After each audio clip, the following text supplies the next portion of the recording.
Hello everyone, good evening. Si Nanay Jet na naman po to sa HMTV episodes natin. And this time, meron tayong dalawang guest. At of course, they are in love with each other. So bago ko sila i-introduce sa iyo or sa inyo, ipapakita ko muna yung mga mukha nila. I-add stream natin para makita natin yung presence nilang dalawa. So let's try and wait for the internet. Add to stream. Add to stream. Ayun. Good evening, sis. Good evening, Sir Jesse. Good And evening. Good evening. everyone. We have here tonight yung guest natin, si Joey and Jesse. They are classmates in college and classmates in the College of Law of St. Louis University in Baguio. And they are here with us tonight para makipagchikahan no, sa book na sinusulat ni Sir Jesse. And they have different upbringing and culture coming from different backgrounds. Tama ba, sis? And Yes. Jesse is a native-born Igorot from Mount Province, and Joey is a city girl being born in Manila and raised in Manila. They have been married for 22 years. Nako, matagal na din. No? And they have 5 children. So siguro, namimiss mo na sis dahil nasa US po siya nakabase ngayon. Tsaka si Sir Jesse nasa Maynila. And they have 5 children, all born via C-section, so cesarean, and all being homeschooled. They are both financial advisors from Sun Life of Canada, and they usually go around the country and abroad giving talks. Their signature talk is about It's Time. But since the lockdown, they created their weekly online program to continue their mission of financial education to all Filipinos. Now, on the side, dahil itong channel natin is for couples and for marriage empowerment, si Sir Jesse, may book siya na sinusulat. So, author din yung kasama natin. Yung One Heart ni Joey, nagsusulat ang title ng book niya is The One Woman Man Speaks. So, naintriga ako sa librong ito dahil sa modernong panahon ngayon, minsan na lang natin naririnig yung one woman man, no? So, he is writing this book and we are curious on knowing his insights and secrets on his being so loyal to his wife. So, this time, makikinig tayo sa mga insights and words of inspiration, mga tips ni Sir Jesse kung paano kaya niya na-maintain yung one-woman man, no? So, good evening, Sis Joey and Sir Jesse. Good evening po sa inyong dalawa. Good evening. So, Good evening. Sir Jess, curious lang ako, what moves you or what inspires you to write the book? Okay, sis. Thank you for having us in your program. Matagal ko nang iniisip tong book. It's my way of paying forward the good things that I received in life. My marriage and my family relationship have turned out great, and my contribution to the success of my marriage is my being faithful to my wife. But it is a fact that in our society today, there are lots of marriage that are struggling or outright broken apart, which Yeah. cause a lot of pain and suffering, not only to the husband and wife, but more so with the children. So I felt that it is my responsibility to share my experience if it might help save even one marriage from breaking apart. Mhm. Nako, ang galing po. And medyo kukonti lang yung mag-share ng ganito po in public, di ba? Kukonti lang nagsusulat ng mga hobby, sis, di ba? So, Oo what naman. is your feeling? Ito naman, tatanungin naman natin si Sis Joey. How does it feel na nagsusulat ng libro si Sir Jesse at dedicated to you? And medyo, pag wifey ba tayo ng isang author na dedicated to us, humahaba ba yung buhok natin, sis? May kilig moments ba when you get to publish the book? Ay, Sis parang Joey. nawala Yes. ka. Okay. Well, actually yung first book niya, kala ko nga para sa akin eh, no?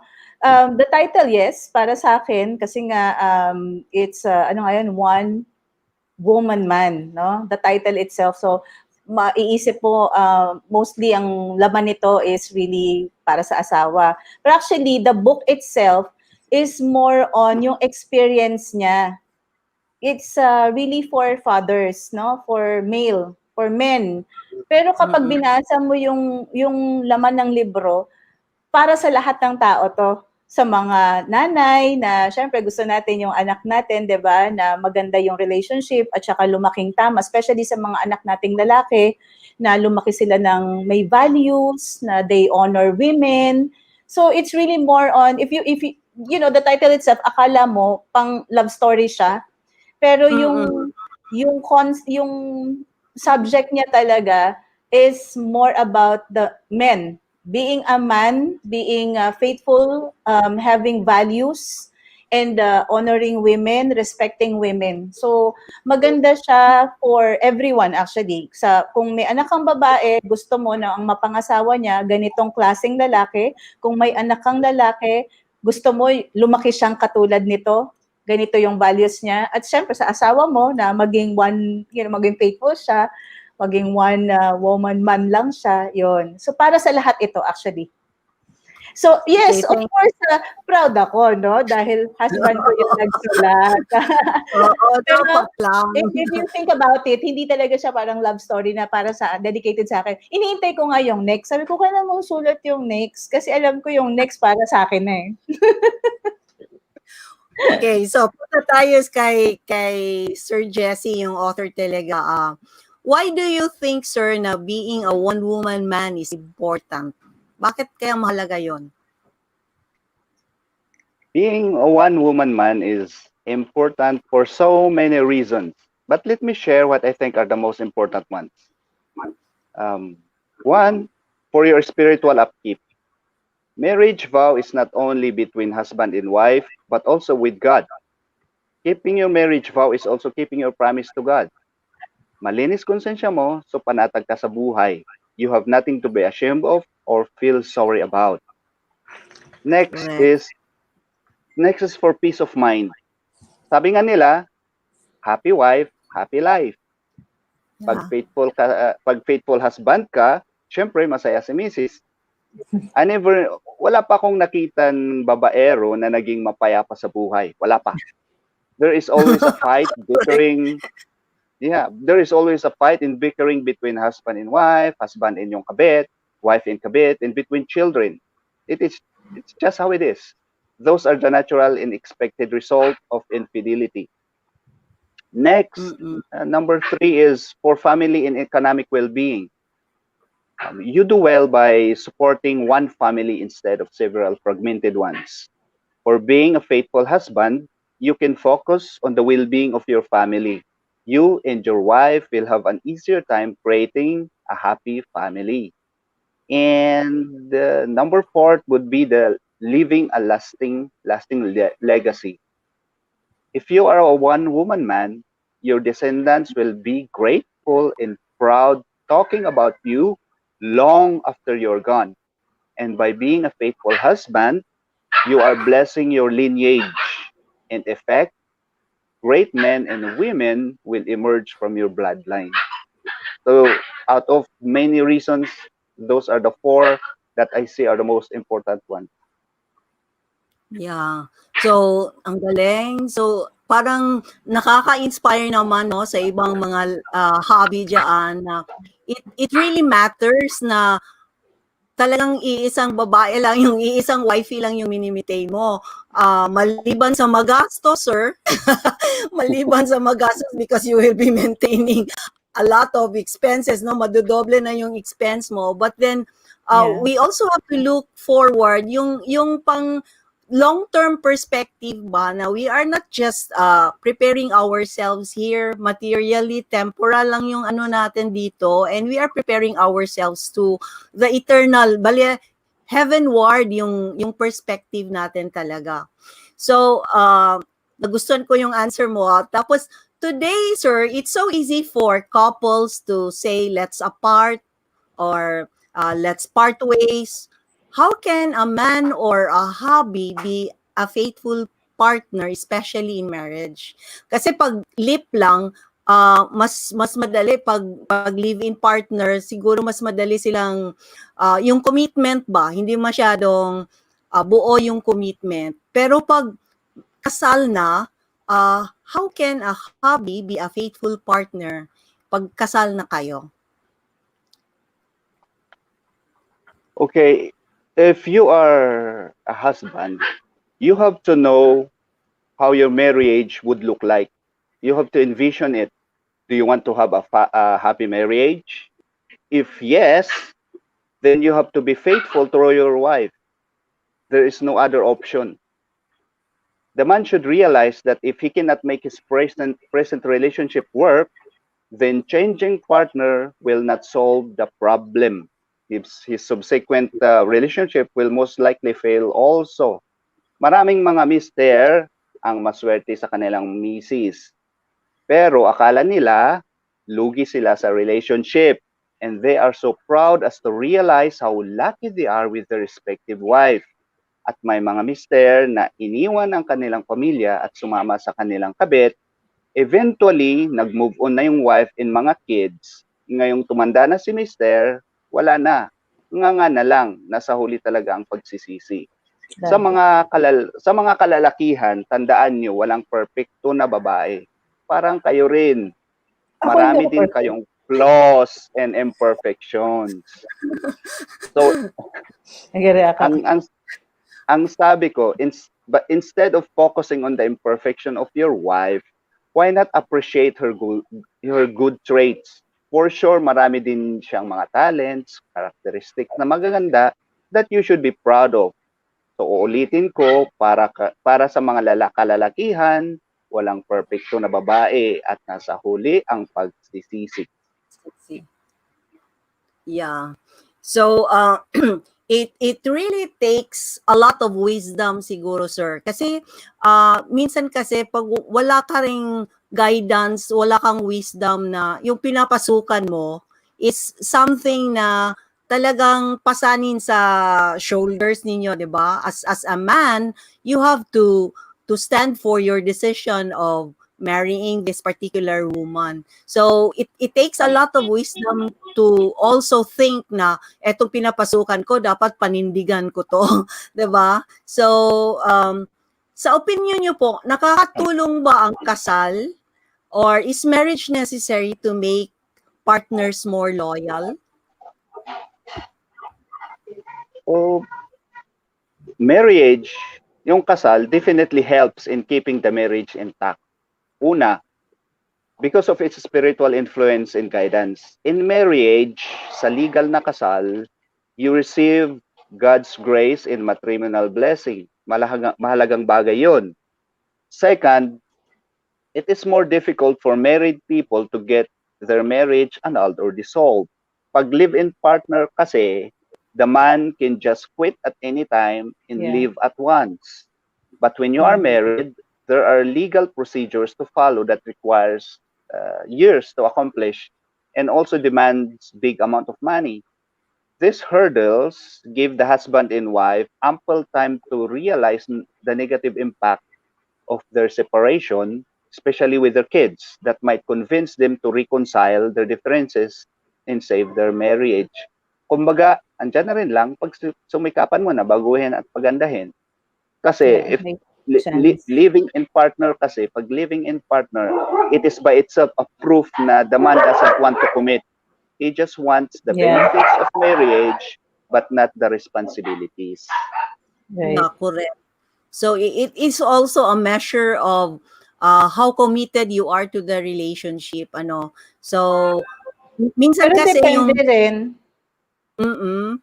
Depende kasi, I mean, meron din naman kasing ako mga kilala, usually sa yung mga mahihirap talaga na nag-live-in na lang, no? Kasi walang pangkasal. Kasi I know, I think yung mga nagma-mass wedding, 'di ba? Yung parang nag-live-in na lang sila, hindi dahil sa walang commitment. Pero siguro, alam mo naman sa atin, no? Sa atin kasi very big on yung sa handaan. So gusto nila laging may malaking handa. 'Di ba? Ganun ang culture ng Filipino. So may mga tao na they're living in together pero hindi naman necessarily na walang commitment sa isa't isa. Talagang wala lang blessing ng church. Pero of course, kung modern, kung if may kaya yung wife or yung babae at lalaki, kung may kaya naman sila, they can afford to really get married, yung mapapaghandaan nila, tapos talagang ayaw, then yun yung sinasabi ni Jessie na ayaw makipag-commit. Kasi nga, anytime you can just leave the marriage, no? So, mas maganda talaga na, yung sinabi niya na kasal kayo kasi mas mahirap umalis kapag kasal.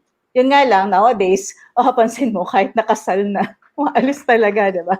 Walang pakialam dun sa, sa kasal. And this mostly happens sa mga OFWs, di ba? Parang, iniwan na rin talaga nila yung policies natin, yung marriage laws natin. Kasi nag-abroad na sila and, nagbabae o nanlalaki na doon sa abroad. Kasi allowed yun sa abroad. Pero yun nga, may legal consequences yung mga yan. Hindi yun talaga magiging valid ever sa Pilipinas. Okay, so i-acknowledge muna natin yung participant, right? Lagi talaga nasa huli ang pagsisisi. Tama si sir. So may nagko-comment, sir. Right, lagi talagang nasa huli ang pagsisisi. Tama si sir. Tapos meron pa siyang ibang thanks for sharing po. So salamat daw sir for sharing your thoughts. That leads to the next question siguro si Joy dahil nagme-mention ka ng mga OFWs natin. So marami namang talagang mga kababayan natin na long distance yung relationship. Katulad ninyo ngayon. Pero long distance kami ngayon. Long distance, nami-miss mo na sis. Okay. Oo. Any insight po, sir, or any advice, lalo na sa mga lalaki, no? Because I think tayong mga babae, medyo lang ha, bias bias dahil babae ako. Mas madaling makakita ng iba kasi yung boys kaysa girls. So, ano po yung advice or insights niyo, Sir Jess, on keeping the love and faithfulness for each other kahit malayo po silang mag-asawa? Okay, sa mga long distance relationship, very important is the constant communication. Very important yun. That you should always remind each other and affirm your love with each other. You should ideal every day na you are communicating with each other. And also there should be a definite plan for you to be together for good. Kasi it's not healthy for husband and wife to be separated for years. That's abnormal yun. And alam na natin kung anong nangyari sa mga OFWs natin, especially yung mga Middle East rush noong 80s and 90s. Ang daming mga natirang marriages noon. Of course, money-wise, it was good for the family, but also it damaged a lot of marriage and family relationships. That's why, yun ang tinuturo namin ngayon is to be wise with their money para at least yung separation nila is shortened na dapat they have to have a plan for them na yung nag-abroad is mag-stay dito na sa Pilipinas for good so that they can already mold and build their family. Yeah. That's why it's part of our financial plan natin, Jet. Yung sinasabi namin sa mga OFW, sa mga seafarers na parang kung meron silang plan, no, parang bigyan nila ng time frame yung habang nasa abroad sila, let's say 5 years lang, 10 years lang, or even less, mga 3 years kasi kaya naman nila talagang mag-ipon, no? Kaya yung parang i-bonus na lahat ng savings nila during the first 3 years para if they, pag may choice na sila na they can either go back abroad or stay with the family and just do some business. Pero ako, very important dyan, pag magkahiwalay, kailangan yung solid foundation. You have to, siguro hindi pwede yung parang bagong kasal lang kayo tapos lalayasan mo na agad yung pamilya mo, no? Nag-abroad ka na agad because kasi nga kailangan mag-abroad, mas malaki yung kita. Pero dapat solid yung foundation ninyo. Like Jessie and I, parang ever since we were always together talaga, 24/7, parang naging best friends talaga kami. And andun yung trust sa isa't isa, yung hindi ka matatakot na, ay, parang walang duda, walang kaduda-duda na if you were parang apart, even for like a few days, a few weeks, and even months, kasi may times na rin na months din yung ano no? Like, parang pag pumunta ako dito sa US, mga 3 months, gano'n. So, medyo matagal din yun, di ba? Pero andun yung tiwala mo sa tao. So, kung meron kayo talagang foundation, as in, matibay yung pundasyon ninyo, kahit ano pang mangyari, walang kaduda-duda sa isip mo, hindi masisira yung family. So, very important yung trust. And yung trust na yan, binibuild yan over time. So, during the relationship, even before you get married, andun na yung trust ninyo sa isa't isa. Pero kung mababaw yan, most likely masisira kapag long distance relationship. Most likely yan. So, it's either you build the foundation first before you even leave your family, or wag ka na lang walis. Kasi mahirap talaga. Mm. Kasi mayroon din ako mga kakilala na OFWs yung partners nila, kakasal lang after 2 months, after the honeymoon, umalis yung isa na hindi pa masyadong solid yung foundation nila. Kaya naghahanap ng iba si lalaki dahil medyo kulang yung connection nila, no? So, uumpisa mo lang mag-connect, tapos umalis ka na agad. So, malaki yung possibility na hindi mag-work yung relationship. Alam mo, Jet, marami na kaming experience sa ganyan when we were in Canada. Kasi sa Canada, ang naging work namin, we worked in an immigration firm. So doon, pinaprocess ko yung sa caregivers, alam mo na, mga caregivers, diba? So usually, mga babae na uuna doon sa Canada. Since ang tagal nila, bago dumating yung spouse, parang nawawalan na sila ng feelings doon sa spouse nila na nasa Pilipinas. Ang dami yung nagkakaroon ng extra relationship doon, extramarital affairs sa Canada. And you can't blame them, Jed. Hindi mo talaga hindi ka makakapag-judge kasi iba yung situation eh. Kaya ang maganda sa amin ni Jessie, when we went to Canada, we were together. Tapos pareho kaming naghirap. Dinaanan namin yung hirap. Tapos pareho rin kaming umangat. Na dad, no, yun yung lagi at pinag-uusapan na ano yung difference natin to sa mga taong ito. Yung iba kasi nakita namin, ang tagal na nila sa Canada bago nila dalahin yung family nila. So sila sa Canada, naghirap sila ng todo. Tapos pagdating na ng spouse, hindi masyadong na-experience yung hirap kasi may bahay na or parang settled na. Pero kami ni Jessie, dinaanan namin yun. Yung walang-wala, nag-start talaga kami. And then together, from wala, nagkaroon. So, yun yung, I think that's one of the reasons why matibay yung relationship namin. Kasi from, ano ba yun? Yung in sickness and in health, in, ano ba yun? Yung vow? For richer or for poorer. Yun.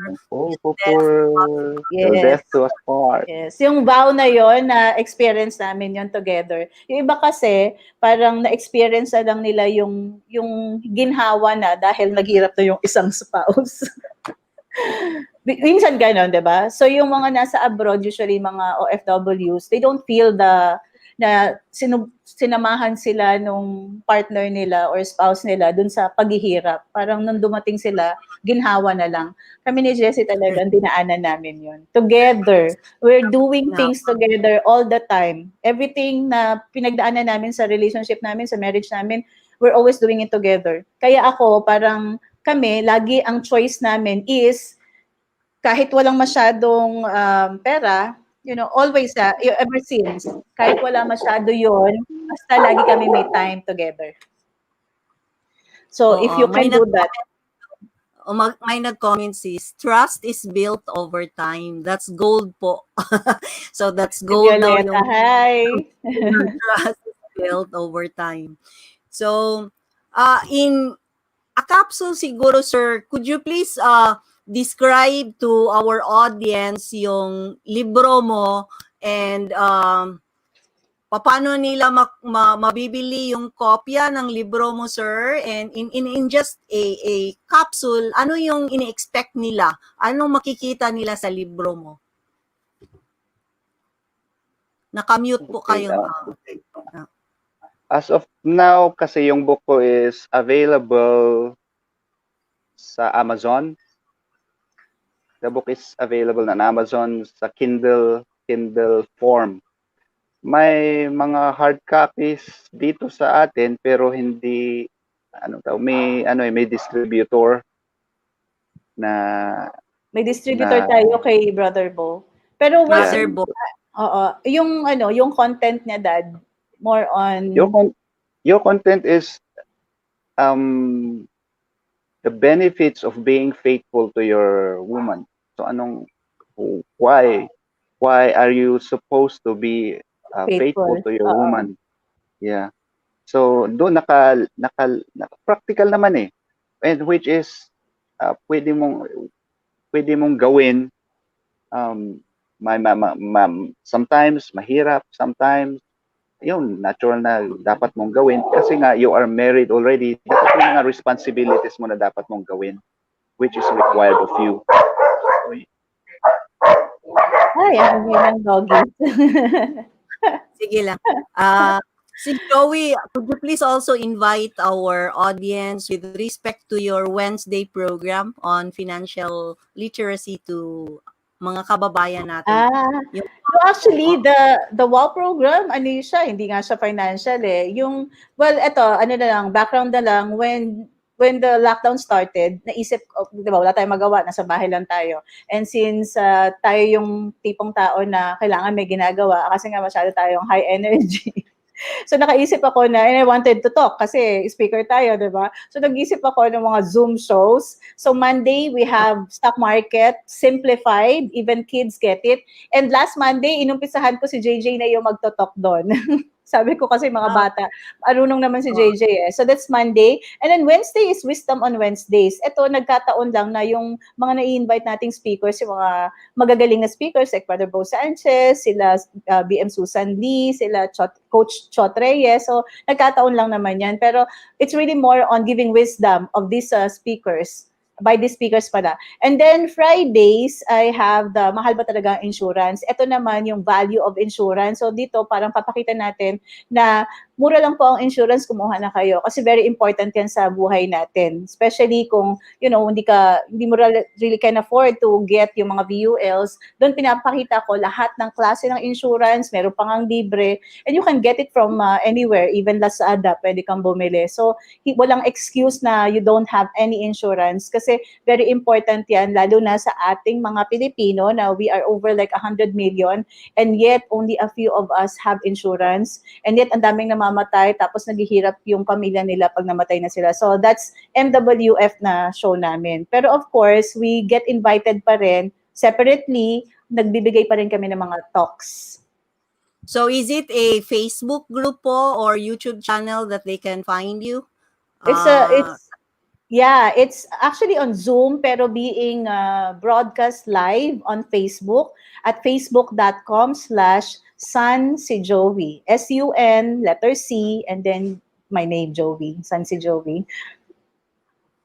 Okay, so thank you, Sis Joey and Sir Jesse. Thank you for sharing your wisdom in this particular channel for couples. So we are helping them build a purposeful, inspired, productive, and empowered married life. And I know that they've learned a lot from you. And alam natin na in the future, marami pang manunood sa episode na to. They will be searching through YouTube. And thank you very much. And kung kukuha po sila sa libro mo, I have the link below. Tingnan nyo lang po yung link natin or you just go to Amazon.